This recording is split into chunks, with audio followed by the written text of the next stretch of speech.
Before we start this video, thank you to the members of the channel.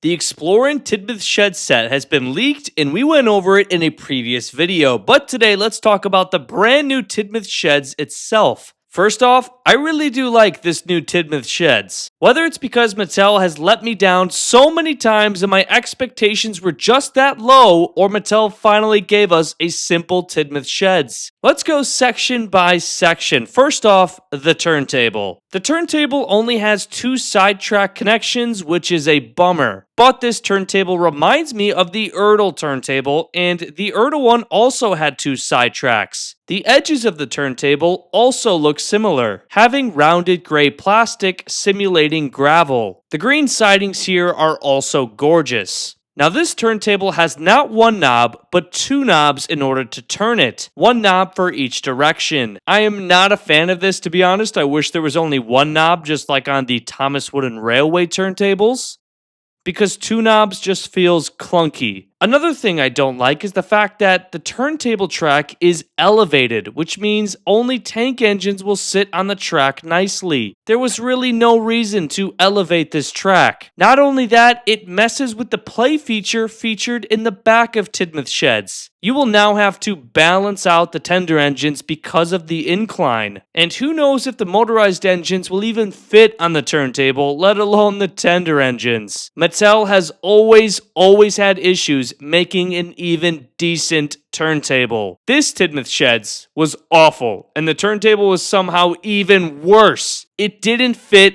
anything. Thankfully, that reboot line failed.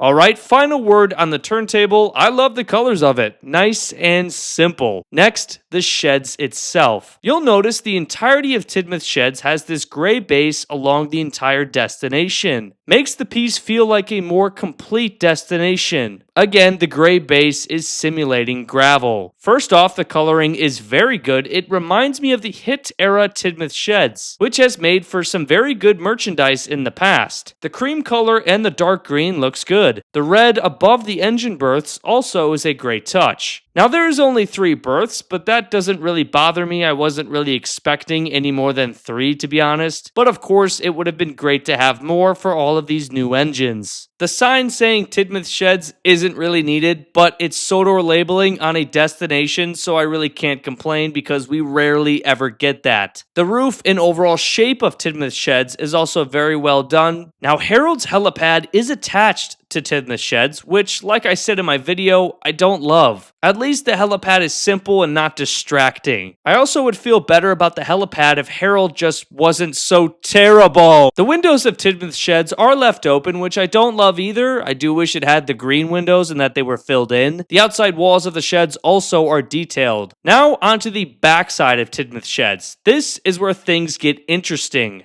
First off, there is molded detailing on the walls of the sheds and color detailing on the upper part of the walls, which is very nice. You can also see the engine repair lift is a separate track from the backside of the sheds, accessible through a track-to-surface ramp. Another thing I love about this side is that in between the tracks there seems to be gravel dispersed around the ground. Now we can also see the figures included as well. Now these figures seem to be holding paintbrushes, but they also seem to tease the animation style of the new TV series. Call this a stretch, but these figures look like they're in some sort of Chuggington-like animation. Hopefully I am wrong, and hopefully it's just the design of these toy figures. But the figure looks detailed, so it's a nice addition to the back of the sheds. Now the play feature of Tidmouth Sheds besides the turntable is the 3 lines of track being liftable by these red handles, essentially to shoot the engines out of the sheds and onto the turntable. But the elevated part of the turntable kind of defeats this purpose, because now you physically have to move the engine onto the center of the turntable. But it's a very simple feature and not distracting. It's kind of just in the back of the sheds. You don't really have to even look at it. And that pretty much covers everything about this brand new Tidmouth Sheds. Now, of course, this release is nothing compared to Thomas Wooden Railway versions, but for a diecast release in 2026, knowing how lazy Mattel has been every single year, and especially last year in the anniversary, it's a pretty good release. Overall, very promising by Mattel for the reboot. Anyways, let me know your thoughts down below.